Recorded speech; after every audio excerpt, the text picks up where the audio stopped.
Hello hello. कौन? आवाज़ पहचाने नहीं क्या? हाँ, कुछ जानी पहचानी सी लग रही है। पर बताओ कौन हो आप? बिंदु बोल रही हूँ। ओह, आजकल कहाँ हो आप? दिखते ही नहीं हो, क्यों?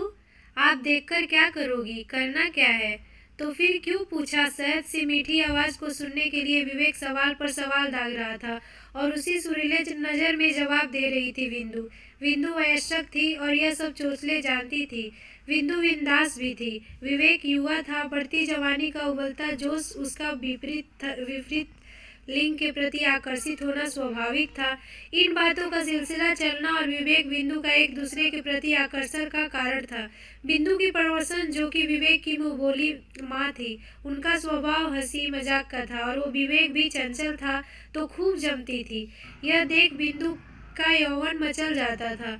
विवेक अच्छे घर से था, संस्कारी भी था, लेकिन बिंदु विवेक पर इस कदर आकर्षित हो गई थी कि कुछ भी करके वो विवेक को पाना चाहती थी। जवानी की दहलीज पर कदम रखते हुए विवेक का भी दिल मचलता था। वो भी अब बिंदु पर फिदा होने लगा। दोनों का आकर्षण प्रगाढ़ रूप लेने लगा। विवेक पतंगा सा बन समा भी बिंदु की तरह खींचा चला आता, लेकिन उसको इस बात का पता नहीं था कि समा के पास जाने पर पतंगों का क्या हस होता है। लेकिन अस्तित्व युवा दिल इन बातों को नजरअंदाज करता है। युवा मदहोशी में होकर आगे बढ़ने लगा। बिंदु प्रौढ़ थी, लेकिन शारीरिक आकर्षक की खूबसूरती युवती से कम न था, जो विवेक को मदहोश कर जाता था। बिंदु विवेक को लुभाने में कोई मौका नहीं छोड़ती थी। विवेक जब भी मुंहबोली माँ के घर आता था तो बिंदु नहाकर खुले केसे को सुर्ख गले पर लहराती तो कभी नसीली मुस्कान बिखेरती, कभी तिरछे नैनों से इशारा कर जाती, कभी साड़ी का पल्लू गिरा देती और इन अदाओं से विवेक मचल उठता। वो अंदर ही अंदर तड़पता और हुस्न का दीदार करने को अब वो ख्वाबों में भी बिंदु को देखने लगा था। चकवे की तरह रात भर बातों में मशगूल रहता और मिलन के सुखद सपनों संजोता। अंजाम की परवाह किए बिना विवेक नादानी में उस प्यार का कांटे भरे राह पर चढ़ चुका था, जिसका अंजाम बहुत बुरा था। शायद जवानी के जोश में कांटों को तो पार कर लेता, पर आगे जो भयानक दलदल आने वाला था उसका विवेक को भान तक नहीं थी। अब विवेक पल भर भी बिंदु से दूर नहीं रहना चाहता था। बिंदु बच्चों की माँ थी, पर उसके बदन में कोई कशिश न थी, किसी को भी घायल कर सकती थी। फिर विवेक तो यौवन की उस दहलीज पर खड़ा था जहाँ वे विचलित होना स्वाभाविक था। विवेक अब मस्त भौरा बन हर वक्त बिंदु के आसपास मंडराने लगा था। बिंदु की दिलकश अदाएं विवेक को गुलाब की महक लगती थी। वो अब उसके और करीब आना चाहता था। उस तरफ से भी खुला आमंत्रण था। अब उस विवेक और बिंदु अब मौके की तलाश में, लेकिन विवेक की राह में उसका संकोच भी था। बिंदु उससे लगभग दुगनी उम्र की थी, तो थोड़ी शर्म भी विवेक को रोक रही थी। एक दिन मुंह बोली माँ कहीं रिश्तेदार की शादी में जा रही थी, तो विवेक को घर की जिम्मेदारियां सौंप गई। रात को यही सो जाना। आज विवेक के दिल में असंख्य अरमान जग गए। वो दिन भर बस ख्वाबों में रहा और बेसब्री से रात का इंतजार करने लगा। आज बिंदु उसे सावन की घनघोर घटा सी लग रही थी और विवेक उस शीतल बारिश में बदन की तपन को शांत करने में सपने में लगा हुआ था। विवेक से एक एक पल बर्दाश्त नहीं हो रहा था। बिंदु से बात हो गई थी कि अब कब मिलना है। उधर बिंदु भी सज संवर कर मोरनी सी मन में नाच रही। आखिरकार वो पल आया जब नवाकुर पुष्प पराग सा विवेक का दिल और असंख्य पुष्पों का रसास्वादन कर चुकी तितली सी बिंदु का मिलन होना था। लेकिन विवेक ठिठक गया। आगे बढ़ने में संकोच हो रहा था। बालपन था, यौवन भी भरपूर, लेकिन कभी पुष्प का रस चखा नहीं था, तो लाज भी आ रही थी। लेकिन ऐसे प्रेम मिलन की कई दहलीजों पर कर चुकी बिंदु ने उसके संकोच को दूर किया और ले गई अपने शयन कक्ष में। अब विवेक की आंखों के सामने वो नजारा था जिसका दीदार वो स्वप्न में करता था। बिंदु ने यौवन से भरपूर मदहोश बदन के दर्शन कुछ यूं करवाए कि विवेक ने अब यह दहलीज भी पार कर ली थी, जिस विवेक ने कभी किसी औरत का चेहरा भी गौर से ना देखा हो। उसने सामने खिला हुआ गुलाब सा नग्न बदन था, जिसकी खुशबू पूरे कमरे में फैली हुई थी।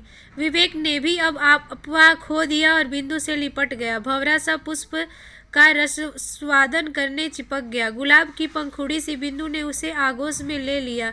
एक तरफ युवा वदन की तपसी और दूसरी तरफ का मुक्ता से भरा मदहोश बदन। शहद रात में दोनों का मिलन यूं हुआ जैसे सावन में दिन भर छाई घटा झूम कर बरस रही हो। बिंदु ने भी कोई कसर नहीं छोड़ा। विवेक को इस कदर घायल किया कि अब वो उसके आगोश में बाहर नहीं आना चाहता था। इस मधुर आलिंगन से विवेक की चेतना जगी तो भोर हो रही थी। सुबह के 4 बज रहे थे। बिंदु को सोई छोड़कर विवेक घर आ गया। इस मिलन के पश्चात तो विवेक का सीजन बदल गया। अब वो सब कुछ भूल गया। बस बिंदु ही उसके लिए सब कुछ थी। सैकड़ों काम छोड़े बिंदु को खुश करने के लिए खूब खर्चा करने लगा, उपहार देने लगा। लेकिन इस दिखावे में विवेक भूल गया कि वो इतनी बड़ी गलती कर रहा है जिसका अंजाम खतरनाक था। विवेक का मन अब काम पर नहीं लगता। सिर्फ बिंदु ही थी उसका जीवन। बदन का मिलन तो दोनों के लिए आम था। कभी कभी जिस दहलीज से विवेक कतरा रहा था, अब वो उस दहलीज को सैकड़ों बार पार कर चुका था। अपने संसार को सोच, शर्म और काम अब विवेक को तुच्छ लगने लगे थे। बस बिंदु का प्यार उसके लिए स्वर्ग के समान था। लेकिन बिना काम यह सब कैसे चलता? पैसे भी चाहिए थे। आए दिन बिंदु की कोई न कोई ख्वाहिश रहती और विवेक भी खुद स्टैंडर्ड से रहना चाहता था, तो खुद खर्चा बहुत ज़्यादा बढ़ गया। लेकिन जवान दिल इन बातों को नज़रअंदाज कर आगे बढ़ता गया। विवेक माँ से पैसे लेता, कहता वापस कर दूंगा। माँ भी विवेक की इच्छा को पूरी करने कर्ज ले लेती और विवेक जब भी मांगता उसे पैसा दे देती। लेकिन कर्ज वापस भी करना होता है। विवेक करता कहाँ से? बिंदु के प्यार में खोकर वो अब काम तो कुछ करता नहीं था। कहीं जाता तो 10-12 दिन से ज़्यादा नहीं टिकता। बिंदु का आकर्षण उसे दूर रहने नहीं देता। विवेक अनजाने में ऐसी दलदल में फंस गया था कि न आगे रास्ता था न पीछे। धीरे धीरे माँ को शक होने लगा। विवेक के बदले व्यवहार पर, खर्चे पर माँ ने ध्यान रखना शुरू किया तो बिंदु और विवेक के इस रिश्ते का आभास हो गया। कई बार माँ ने समझाया लेकिन विवेक को कहाँ समझ में आता। न बिंदु उसको कहीं जाने देती। थककर माँ ने एक दिन 4 वर्ष का कर्ज का हिसाब बनाकर विवेक के हाथ में पर्ची थमा दी और बोली कि आज से मेरे घर की दहलीज पर कदम मत रखना। विवेक से पर्ची का हिसाब देखा तो पाँव तले जमीन खिसक गई और सर से आसमान भी गायब। विवेक की आंखें फटकर कानों तक जा पहुंची। इतना बड़ा कर्ज कैसे चुकाएगा? उसका तो पूरा जीवन इसी में चला जाएगा। ना इस नाजायज कर्ज के बारे में घर वालों से बात कर सकता, अब करे तो क्या करे? विवेक ने बिंदु से बात की तो बिंदु ने कहा बात टाल देती।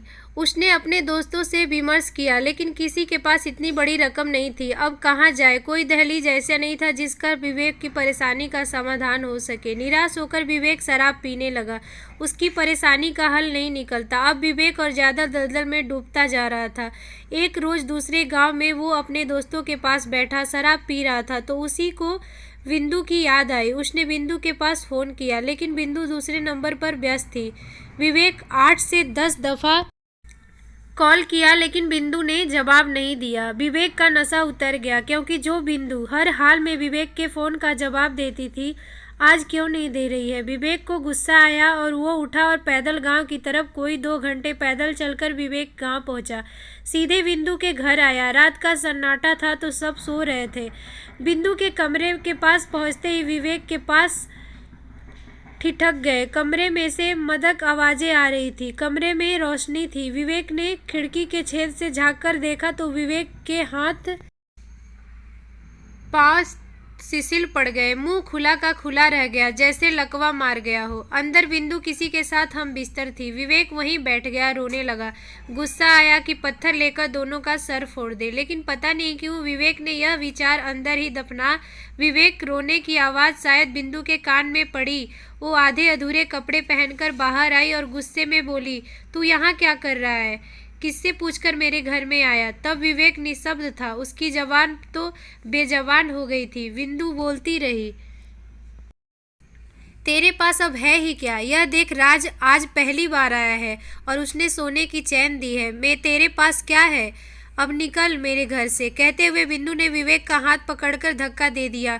बिंदु की ऊंची आवाज पड़ोसियों ने सुनी और दौड़ कर आए। वहां विवेक को नशे में धुत और अंधे अधूरे कपड़े में बिंदु को देख तो बिना हकीकत जाने सबने विवेक को ही गलत मान लिया। आधी रात के इस शोर से काफी लोग इकट्ठे हो गए और बात विवेक के घर तक भी पहुंच गई। विवेक के घर वालों को यकीन नहीं हुआ कि उनके लाड प्यार का यह सिला मिलेगा। उन्होंने विवेक की ओर वही छोड़ा और बोले कि पुलिस को बुलाओ, ये जो भी करना है करो, हमारा इससे कोई वास्ता नहीं है।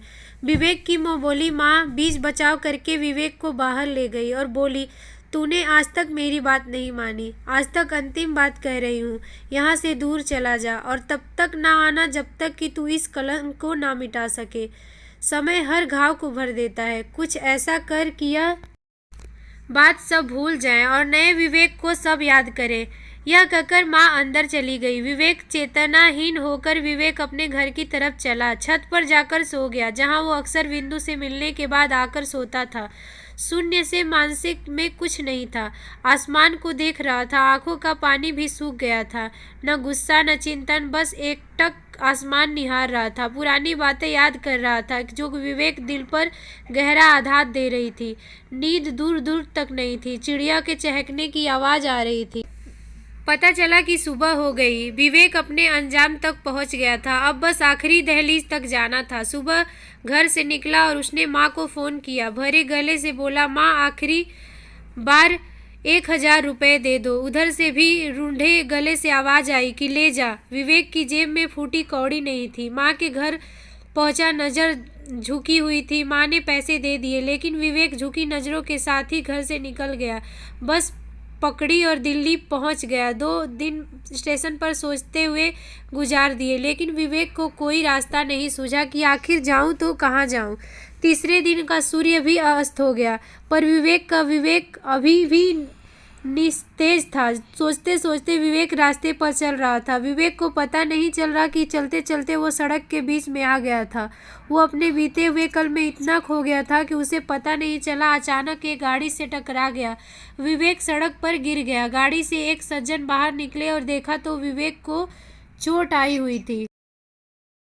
पास ले गया, पट्टी करवाई और विवेक का परिचय लिया तो विवेक ने अपने बारे में बताया कि वो दिल्ली काम की तलाश में आया है। सज्जन दिल्ली के प्रतिष्ठित सेठ थे। उन्होंने विवेक को अपनी दुकान में काम पर रख लिया।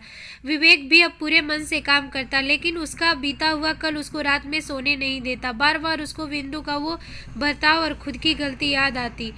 वो कर्ज के बारे में सोचकर अक्सर रो पड़ता। सेठ जी का काम बहुत बड़ा था। अपनी नादानी और बिंदु के व्यवहार से विवेक ने बहुत कुछ सीख लिया था। वो मन लगाकर और ईमानदारी से सेठ जी का काम संभालता रहा। उधर सेठ जी भी ऐसी काम देखकर बहुत खुश थे। हर माह विवेक को वेतन वृद्धि होने लगी। 2 साल हो गए। विवेक अब सेठ जी के विश्वास पात्र बन गया और वो हर माह वेतन पर भेजता था। विवेक का कर्ज धीरे धीरे अब खत्म हो रहा था। विवेक अपना अतीत भूलकर आगे बढ़ रहा था। घर वालों की भी कुछ संतुष्ट थे, सबसे ज्यादा मुँह बोली माँ। इधर बिंदु राज के साथ खुश थी, लेकिन अपनी गलती का सजा तो हर किसी को भोगना पड़ता है। बिंदु का एक 7 साल का बेटा था। अचानक एक दिन उसके पेट में दर्द हुआ। बिंदु उसे डॉक्टर के पास ले गई तो पता चला कि लीवर में पानी भर गया है। ऑपरेशन करना पड़ेगा, जिसके लिए पैसों की ज़रूरत है। बिंदु के पास जमा पूंजी थी नहीं। बिंदु ने राज को बात बताई, मदद के लिए कहा। राज ने कोशिश करता हुआ कहकर टाल दिया। शाम के समय बिंदु बेटों के लेकर घर आई। आज बिंदु दुखी थी। अपने इकलौते बेटों के लिए तड़प रही थी जो उसकी माँ के सामने था, लेकिन गंभीर बीमारी से ग्रसित था। बिंदु ने फिर राज को फ़ोन मिलाया तो राज का नंबर बंद मिला। बिंदु को झटका लगा, लेकिन अगले ही पल सोचा कि राज कोशिश कर रहा है, मोबाइल बंद हो गया होगा। लेकिन बिंदु के मन में किसी अनहोनी का डर बैठ गया। पूरी रात नींद आंखों में नहीं थी। जागते जागते रात बीत गई। बिंदु ने उठते ही राज को फ़ोन किया, लेकिन नंबर फिर बंद था। अब बिंदु का बदन कांपने लगा, वह रोने लगी।